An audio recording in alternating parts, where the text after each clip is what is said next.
What a gracious lady. I told her afterwards, I said, Ambassador Hills, your speech is so beautiful. It's from the heart. She didn't use notes. I mean, you could just see how she was speaking from experience and from her heart. And she said, well, every word of it is true. He was a man we loved to be with, and he had such an ability. He could take somebody like a Henry Kissinger, who is sort of derisively called Sir Henry in some of those circles, his reign in Washington. He could take a Henry Kissinger. He could take other very strong-willed people. I mean, Alan Greenspan's no wallflower.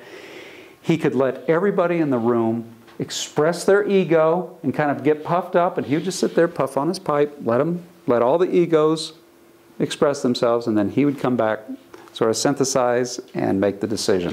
And he learned, he was comfortable with those big egos. He didn't feel threatened by them. It's a wonderful quality. You want your president to have that quality. Surround yourself with the best and the brightest, or the people who are regarded as the best advisors in that day, and be able to work with them. This is what Abraham Lincoln had when his Doris Kearns Goodwin has said in Team of Rivals. It's what Washington had. George Washington brought in the two most brilliant people in the United States to serve on his cabinet at the same time. George Washington had Alexander Hamilton, who had an IQ that must have been through the roof, and he had Thomas Jefferson, who today would have been a Nobel Prize winner. He had the two smartest guys in the United States on the same cabinet. They fought like cats and dogs, but Washington knew how to maneuver between the Scylla and Charybdis of personality, and President Ford did too. He had the ability, that other social quality that I had mentioned, he had the ability to get people to forge a compromise. He had very much the legislative temperament, 13 terms in Congress. He knew how to work and compromise. He knew when to stand on principle and say, I will not budge. He exercised the veto pen 66 times. Remember, after Watergate, the Democrats won overwhelmingly in the House. Budget bills originate in the House. He said, I've got to teach the Democrats a lesson here. We are not going to just spend, spend, spend. The only tool I have constitutionally given to me is the veto, and I will wield it. He wields it 66 times. So he's going to stand on principle for fiscal responsibility. Remember that University of Michigan economics training that he's drawing on again. He said, we're going to keep as much of a balanced budget as we can. We're going to have responsible governance.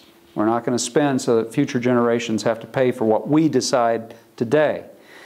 But he also had a marvelous ability to work with the opposition. I don't want to give you the wrong impression. Jerry Ford did not have enemies. He had opponents, but not enemies. He was appalled at what Washington has become. Nothing made him sadder than looking at what Washington has become. In the last 10 years, if you take the 90s, up to about 2005 when he was still or the last time I talked to him, he said, you know, we have our differences with the Democrats, but it shouldn't get personal. This is way out of hand. We are not serving the American people well.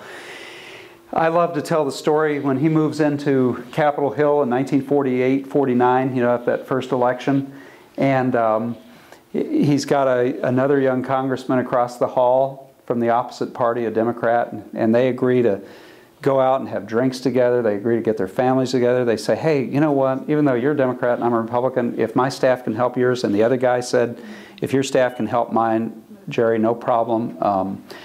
That young congressman was John Fitzgerald Kennedy.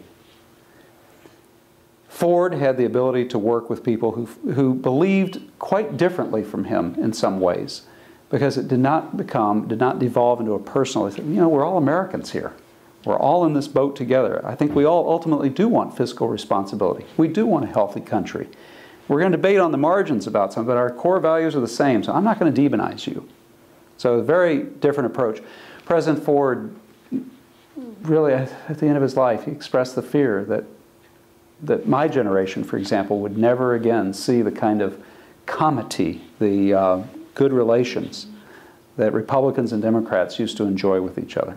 Again, a marvelous quality of social skill. When you get everybody willing to work with each other, you can say, okay, I disagree with you. But you know what, let's fight our battle until 5 o'clock and then, hey, let's go over to the pub and have a drink and talk about football or something. You know, that was President Ford. Yes, ma'am. Isn't one of the social skills lack of feeling of superiority? Yes. That's so good. Willing to accept somebody else. That's right. Seems to be that power has corrupted so many people and becoming. Yes. And so these gentlemen have not, evidently. You're absolutely right. That's amazing, isn't it, considering the power that they had? It is. As you know from the introduction, I worked in a political office for 11 and a half years. And I'm glad I'm not there anymore, because I think, as Lord Acton said, power tends to corrupt. Absolute power tends to corrupt absolutely. It's true. People of a real strong political cast of mind will do anything to win. President Ford used to say, I love politics. It's like sports. You have a winner and you have a loser. And you give it all you got when you're fighting the contest. But at the end of the day, and he'd pick this up from his coach at South High in Grand Rapids. So you give it all you got out on that field, but you play within the rules. President Ford took that football metaphor and he applied it to politics. And he'll fight like hell for what he believes in. He'll fight those Democrats. He'll fight other Republicans he disagrees with. But he's going to do it within the rules and within the bounds of civility. He's not going to be hitting below the belt, blocking below the... Yeah, self-confidence. Absolutely. Absolutely. The fifth and final quality that great statesmen have, according to writers like Plutarch and Thucydides, is adaptive intelligence. Again, it's not enough just to have an IQ. A lot of people have IQs that are, very high, over 130, 140, 150. Can you use your IQ to look at reality and say, okay, what I'm doing is not quite working? Can you adjust it? Can you say, my imagination, where I want us to go, this vision of greatness that I have for our country, can I adjust it based on the experience I'm having? That is adaptive intelligence, and I think President Ford demonstrated adaptive intelligence through his whole career, whether he was head of the the Republican head of the Appropriations Committee in Congress, or whether he was signing defense systems. For example, he was proud of the fact that in the Persian Gulf War of 1991, every major weapon system had been signed into law by him. And he was proud of that because he knew where our military was going and the kinds of weapons we needed to fight the wars in the future. So he had this very limber mind, this adaptive intelligence. He wasn't just stuck in World War II with what he knew. He said, okay, present me the facts. I will assimilate what you're saying. And yes, that's where we're going to go. We're not just going to have big battleships, big, sort of 19th and early 20th century warfare.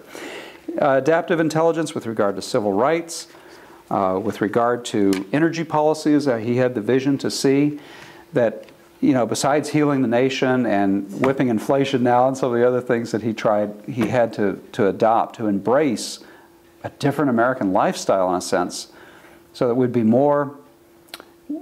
be open to energy policies that would help us be independent. So we'd have then a sounder foreign policy. He was committed to that. But make no mistake, he was a good Republican. I mean, he wanted strong national defense. But he also wanted a smart energy policy to go with it. Again, adaptive intelligence. He showed a very nimble mind. By way of conclusion, I guess, let me keep it short.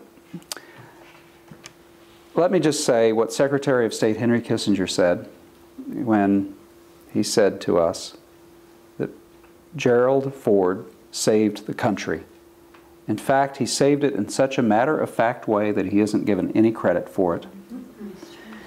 Ladies and gentlemen, President Ford served at a time of the second greatest constitutional crisis in our history after the Civil War, because the 25th Amendment, which had been passed, ratified in 1967, had not actually been tested at that point.